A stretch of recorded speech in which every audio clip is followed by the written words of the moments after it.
Chers amis, Zemmour président, eh oui, je viens de suivre avec attention ce 19 février 2022 le meeting d'Éric Zemmour à Pontorson dans la Manche, devant le mont Saint-Michel.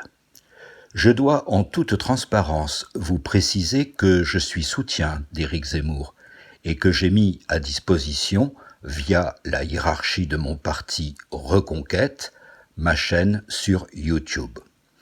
Comme vous le savez, j'ai travaillé durant 17 ans dans des centres de recherche pour l'armement et m'intéresse naturellement aux sciences, à la technologie ainsi qu'à la géopolitique, et j'ai publié sur la plateforme quelques vidéos dans certains de ces domaines. D'autre part, je m'inscris dans une quête purement spirituelle, comme vous l'avez compris, et dans ce sens, je constate avec bonheur que certains des propos tenus par mon héros dans ce meeting, vous les retrouverez aisément dans mes vidéos intitulées « Le combat spirituel », déclinées en 67 vidéos sur ma chaîne, d'une part, et celle intitulée « La vie après la mort, mode d'emploi ». Le thème majeur du meeting d'aujourd'hui était la défense.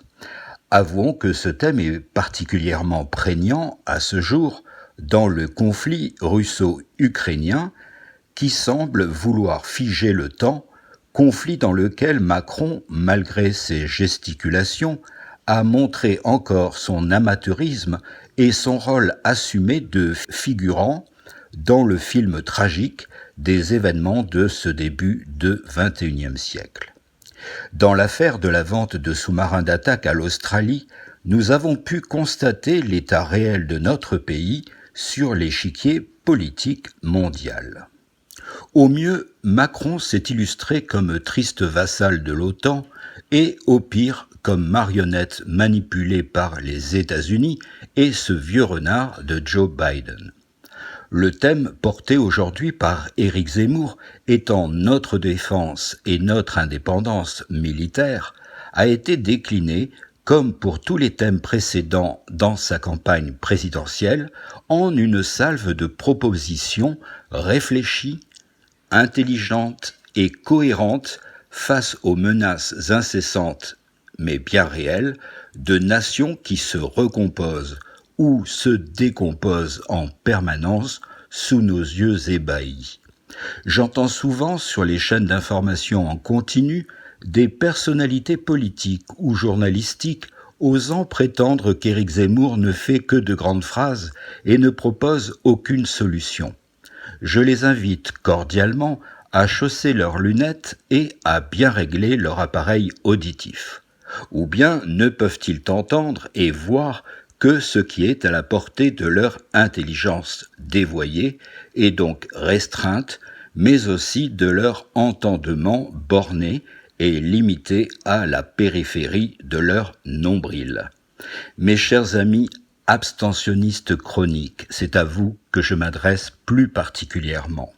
Je suis bien placé pour vous comprendre, car je l'ai été moi aussi de nombreuses fois, constatant chaque fois que l'offre politique symbolisait trop souvent l'expression de blanc bonnet et bonnet blanc. Et j'exprimais moi aussi, tout comme vous, mon dégoût du cynisme et du mensonge insolent des politiques en présence. Et là seulement se résignait ma sensibilité politique et mes attentes chaque fois déçues. On peut trouver burlesque le personnage de Donald Trump, mais son slogan « Make America Great Again », rendre l'Amérique grande à nouveau, ou encore « America First », l'Amérique d'abord, a porté ses fruits, puisque c'est sous son mandat que le chômage a été le plus faible depuis des décennies et l'industrie la plus forte dans ce grand et magnifique pays que je connais bien pour y avoir vécu. Et il est bien normal que Trump et Zemmour aient eu des échanges enrichissants pour les deux hommes, puisque tous deux portent la même volonté d'œuvrer au bonheur et au bien de leurs propres concitoyens. Macron, tout comme ses prédécesseurs, a échoué, car lui et ceux qui l'entourent et le conseillent ont été incapables d'apporter la moindre solution politique face aux Gilets jaunes dans un premier temps.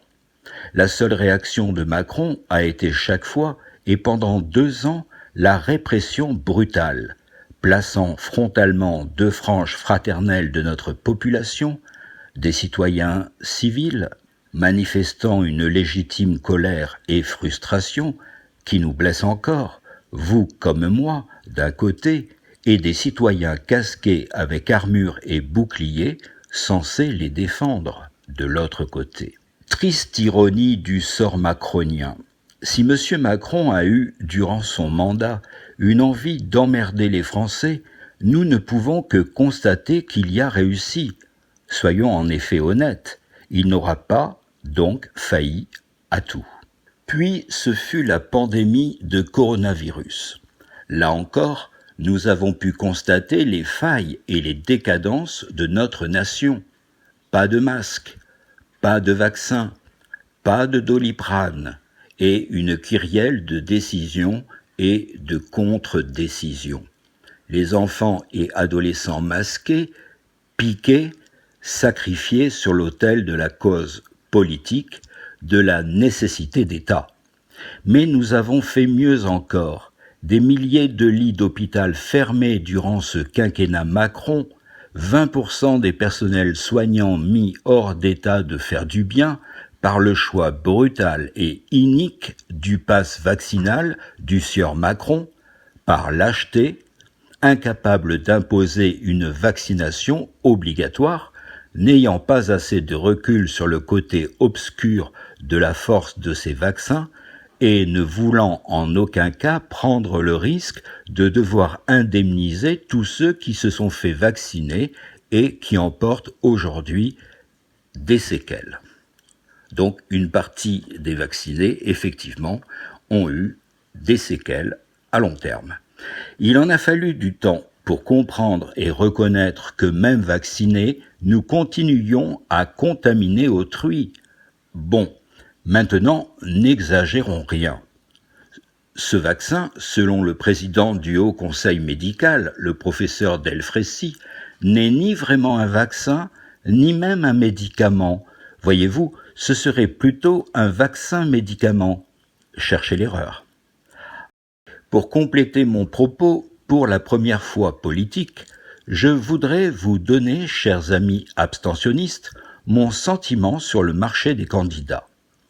Marine Le Pen, dont je loue sincèrement le courage et la persévérance, a eu sa chance en 2017.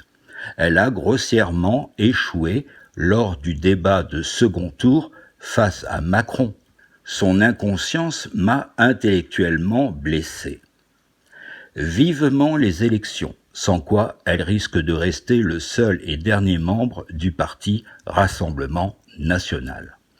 Jean-Luc Mélenchon. Il me semblait clair et patriotique il y a quelques années, et je voudrais louer ici son intelligence et sa belle maîtrise de l'art oratoire. Hélas, il est bien tard, ma foi, et je suis surpris de sa toute nouvelle brutalité un peu stalinienne. Je ne souhaite pas que l'on dépose plainte, c'est la mode, contre moi pour des propos pouvant paraître à d'aucuns quelque peu diffamatoires. Donc je tiens ma ligne Maginot, vous le comprendrez. Le problème est que je comprends de moins en moins où il veut en venir, le sieur Mélenchon. Il professe la créolité pour les Français et trop de contre-vérités. Pour avoir étudié le créole et enseigné en milieu créolophone, je ne comprends pas son objectif. Il faut savoir que les langues créoles sont nées de l'esclavage.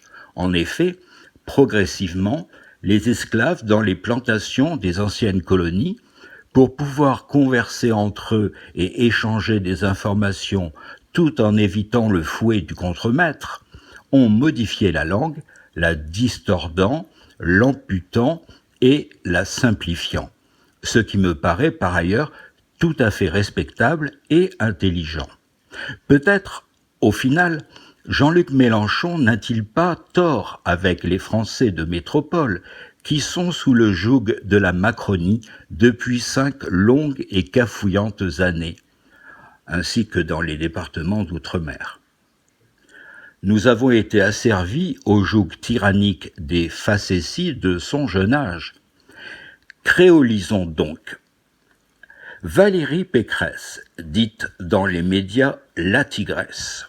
À ce sujet, si tigresse il s'agit d'un bébé tigre, avec de tout petits crocs, mais une grande gueule, qu'elle oublie souvent de refermer, ce qui me semble assez inélégant.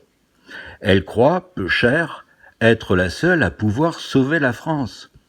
Pour sauver les Français, il faudrait alors raisonnablement et poliment attendre 5 ans de plus.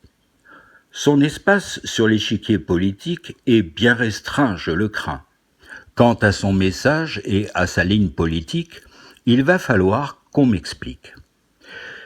Je terminerai par la candidate combattant sous le pavillon du Parti socialiste, Anne Hidalgo. J'ai bien peur qu'il n'y ait pas matière à débattre. C'est bien là le problème.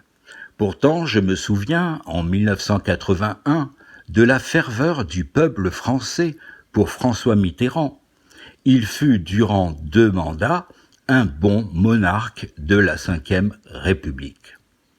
Amis abstentionnistes, des villes et des campagnes, de métropoles, des territoires ultramarins où j'ai vécu de nombreuses années et que j'aime tant, Français de souche, rappelons la définition d'une souche, c'est ce qui reste quand on a scié un arbre à la base. Je vous laisse méditer cela.